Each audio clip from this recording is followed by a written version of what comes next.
Dan terkejutnya lagi, sosok itu perlahan menoleh ke arah Dita. Hai, saya Thomas Alafta. Terima kasih telah menonton video ini. Dan di video kali ini saya akan menceritakan tentang kisah Suster Merah.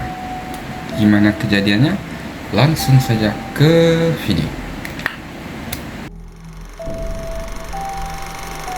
Cerita ini berlatar belakang tentang seorang suster atau perawat bernama Dita yang bekerja di Jakarta harus ikut bersama suaminya yang pindah tugas. Suaminya ini bernama Hendra dan dia dipindah tugaskan ke Bandung. Mau tidak mau si Dita ini harus ikut ke Bandung dong.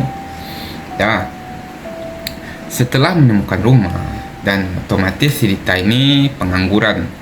Setelah beberapa minggu di rumah itu, si Dita ini mulai merasakan kebosanan di rumah itu. Dan dia akhirnya meminta izin ke suaminya untuk bekerja lagi. Setelah cari pekerjaan, si Dita ini akhirnya mendapatkan pekerjaan perawat di sebuah rumah sakit swasta. Kita taruh aja nama rumah sakit ini Rumah Sakit B. Pada hari pertama kerja, si Dita ini mendapatkan shift siang. Ia berjaga bersama seorang perawat senior bernama Mbak Hani. Beberapa minggu kemudian semuanya lancar-lancar saja. Lancar-lancar saja. Seperti rumah sakit pada umumnya. Si Dita ini bekerja layaknya sebagai perawat biasa, tidak ada yang aneh-aneh. Tetapi di minggu berikutnya, si Dita ini mendapatkan giliran untuk jaga shift malam. Mbak Hani yang tahu akan hal itu berbicara atau ngomong kepada Dita ini, hati-hati dan banyak-banyak berdoa. Si Dita ini pun yang sedikit bingung menjawab dengan mengiyakan saja, tanpa berpikir aneh-aneh. Singkat cerita, pada malam itu, si Dita yang sedang bertugas berjaga malam bersama seorang senior bernama Mbak Putri. Suasana rumah sakit begitu sepi.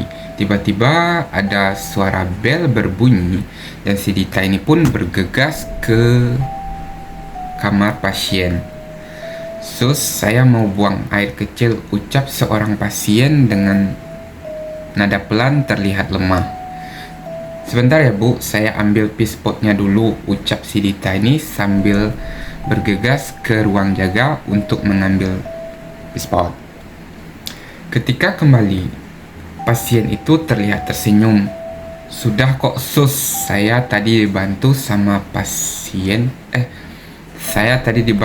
suster yang memakai jaket merah."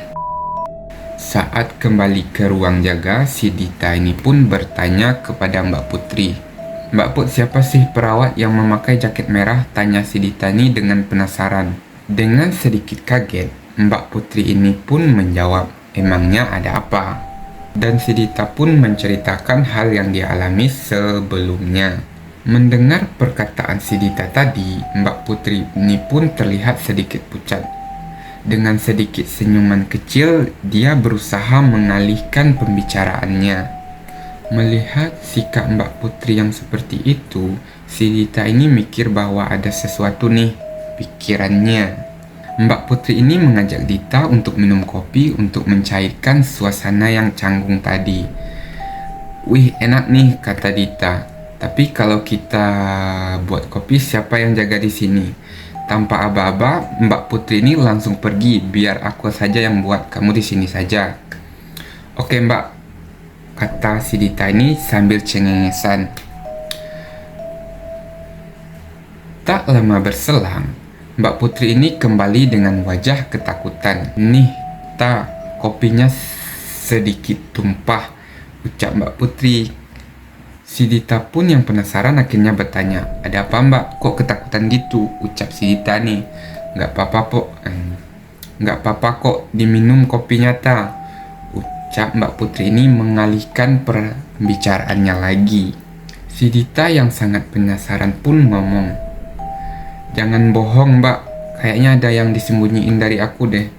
Beritahu dong, ucap si Dita ini. Dan Mbak Putri ini akhirnya menjawab dengan ketakutan. Tadi aku melihat suster merah, ta. Suster merah? Jadi suster merah itu siapa? Dia ada di ruangan mana? Ucap si Dita ini sambil penasaran. Mbak Putri ini akhirnya menjelaskan sebenarnya yang dilihat pasien itu bukan perawat seperti kita, ta. Ucap Mbak Putri. Jadi perawat kayak gimana, Mbak? Si Dita ini penasaran kan. Jadi bingung aku, katanya.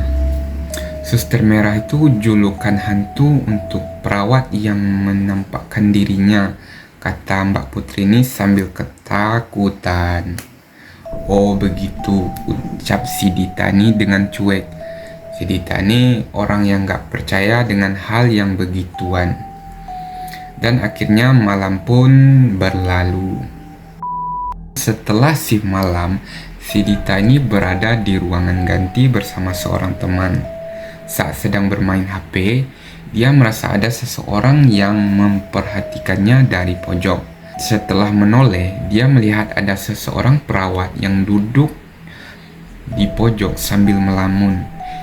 Si Dita ini mencoba berbicara kepada perawat tersebut, namun dia hanya menatap si Dita ini dengan mata berkaca-kaca tanpa sepatah kata apapun.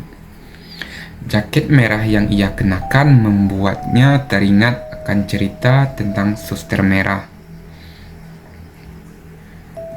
Saat teman si Dita ini keluar dari toilet, si Dita ini menoleh kembali ke sudut tempat perawat tadi. Namun sosoknya sudah menghilang. Tidak ada tempat untuk bersembunyi di ruang ganti tersebut. Ruangan itu sangat kecil ya, dan cuma satu tempat pintu keluar masuk. Jadi si Dita pun merasa bingung dan agak sedikit ketakutan. Pada malam berikutnya, saat mereka sedang berjaga malam, terdengar bunyi bel. Dan si Dita ini segera menuju ke ruangan pasien. Ada yang bisa saya bantu, Bu? Ucap si Dita ini kan. Namun anehnya, ketika dia melihat ke pasien tersebut sedang tidur. Dan kebetulannya lagi, di ruangan itu cuma ada satu pasien. Mungkin dia kelelahan, si Dita ini ngebatin dalam hati sambil kembali ke ruangan jaganya. Saat berada di lorong, suasana mulai berubah dingin dan sedikit mencekam. Sambil menguap karena kantuk, si Dita ini menyadari bahwa ia berpapasan dengan seorang perawat. Wajahnya cantik dan bodinya indah. Namun si Dita ini sangat asing dengan wajah perawat tersebut. Saat berpapasan sangat dekat, perawat itu tersenyum ke arah Dita dan otomatis si Dita ini membalas senyum kembali. Setelah berpapasan, si Dita ini pun teringat dengan suster merah karena perawat yang tadi lewat menggunakan jaket berwarna merah. Ketika si Dita ini menoleh ke belakang, ia seketika terdiam sejenak karena tidak ada seorang pun di belakangnya. Si Dita ini pun ngebatin dalam hati, kemana perawat tadi? Lorong lurus begini, kemana beloknya? Ucap si Dita ini kan. Dengan perasaan yang penasaran, akhirnya si Dita ini bertanya kepada Mbak Hani, senior perawat yang tadi. Dan akhirnya Mbak Hani bercerita. Beberapa tahun yang lalu, ada seorang perawat bernama Sari. Sari ini sangat periang, mudah bergaul dan menyenangkan. Selain memiliki wajah yang cantik, si Sari ini memiliki tubuh yang indah, membuat para lelaki sulit memalingkan pandangannya. Menurut teman-temannya, Sari ini adalah individu yang sangat mudah bergaul dengan siapa saja, tanpa melihat latar belakang teman-temannya. Dan ia juga suka membantu siapapun yang sedang mengalami kesulitan. Dari sekian banyaknya pria gagah yang jatuh hati pada Sarini memilih Hadi, seorang pengusaha muda di daerah tersebut, sebagai tambatan hatinya. Mereka berdua terlihat seperti pasangan yang sangat serasi. hingga membuat iri teman-temannya. Pada ulang tahun si Sari ini, ia mendapatkan kado istimewa berupa jaket berwarna merah yang menjadi jaket kesayangannya dan selalu ia pakai kemanapun ia pergi. Namun, beberapa hari setelah ulang tahunnya tersebut, teman-teman Sari mulai menyadari perubahan pada dirinya. Gadis yang periang itu sering terlihat murung di pojok ruangan ganti baju perawat. Setelah dibujuk oleh teman-temannya, Sari akhirnya mengaku bahwa ia sedang hamil. Namun yang menjadi masalah adalah si Hadi ini tidak mau menikahi Sari dengan alasan belum siap menikah. Penolakan itu membuat Sari ini merasa terpukul dan ia sering terlihat murung setiap hari. Bahkan hiburan dari teman-temannya tidak mampu mengusir kesedihan di wajah si Sari ini. Dalam keputusasaan, si Sari ini berkonsultan dengan seorang dokter dan meminta resep insulin, obat insulin ini untuk menurunkan kadar gula darah. Namun jika digunakan secara berlebihan, itu bisa mengancam nyawa. Sebagai perawat, Sari tentu tahu betapa mudahnya dia mendapatkan obat tersebut dengan alasan untuk saudaranya yang menderita diabetes. Setelah Sari mendapatkan obat tersebut, namun Sari menyuntikkan seluruh dosis insulin itu ke tubuhnya sendiri. Kadar gula darahnya turun drastis hingga mencapai 2 mg, jauh dari kadar normal biasanya, dan itu pun menyebabkan kematiannya. Setelah mendengar pernyataan dari Mbak Hani, si Dita ini pun akhirnya merasa cemas dan khawatir dengan sedikit rasa takut menjalani pekerjaannya. Namun dia harus tetap melakukannya. Pada suatu malam, si Dita ini kembali mendapat giliran berjaga malam dan bersama Mbak Putri lagi. Walaupun tidak mengatakan apapun, wajah Mbak Putri ini seperti sudah tahu apa yang si Dita ini sedang pikirkan. Jangan terlalu dipikirin, kadang kita cuma capek. Mungkin yang kamu lihat itu cuma halusinasi atau bayangan, ucap Mbak Putri ini berusaha menenangkan si Dita. Si Dita ini hanya mengangguk kecil, walaupun jauh di dalam hati bahwa itu bukanlah sekedar bayangan. Dan singkat cerita, jam menunjukkan pukul 2 dini hari. Suasana rumah sakit benar-benar hening, diam, tak ada apapun. Hanya bunyi jangkrik dan hanya bunyi monitor detak jantung dari kamar pasien. Dita yang saat itu sedang duduk jaga sambil memeriksa catatan pasien dan melihat Mbak Putri sedang tertidur di kursinya. Dan tiba-tiba terdengar suara langkah kaki pelan dari lorong. Tap, tap, tap, tap. Langkah itu terdengar begitu jelas di keheningan malam. Si Dita ini pun yang terkejut langsung berdiri dan berusaha memastikan suara itu asalnya dari mana. Dita ini berusaha membangunkan Putri, namun Mbak Putri ini sedikit menggeliat tanpa menjawab apapun. Dan akhirnya si Dita ini memutuskan untuk pergi keluar menuju lorong untuk memeriksa. Saat Dita keluar, melihat ke arah lorong rumah sakit terlihat tampak kosong. Hanya lampu redup yang menerangi setiap sudutnya. Tapi langkah itu terus terdengar dan semakin mendekat. Bulu kuduk si Dita ini mulai berdiri. Si Dita ini memberanikan diri untuk bersuara. "Permisi, apakah ada orang di sini?" Tetapi tidak ada seorang pun yang menjawab. Tiba-tiba, di ujung lorong, si Dita ini melihat sosok perempuan dengan jaket merah. Ia berdiri membelakangi Dita Tubuhnya kaku seperti patung, rambutnya terurai panjang. Namun ada sesuatu yang aneh dengan perempuan tersebut. Tangannya terlihat gemetar seperti sedang marah. Tanpa sadar, si Dita ini berkata, "Suster Sari," meskipun dalam hati dia tahu itu tidak mungkin. Dan terkejutnya lagi, sosok itu perlahan menoleh ke arah Dita. Dan jantung si Dita ini serasa seperti berhenti berdetak. Wajahnya pucat pasi, matanya merah menyala, dan bibirnya tersungging senyum lebar yang menakutkan. Si Dita ini tidak bisa bergerak, tubuhnya seperti terpaku di tempat tersebut. Tiba-tiba, sosok itu mulai berjalan ke arah Dita. Langkahnya lambat namun pasti.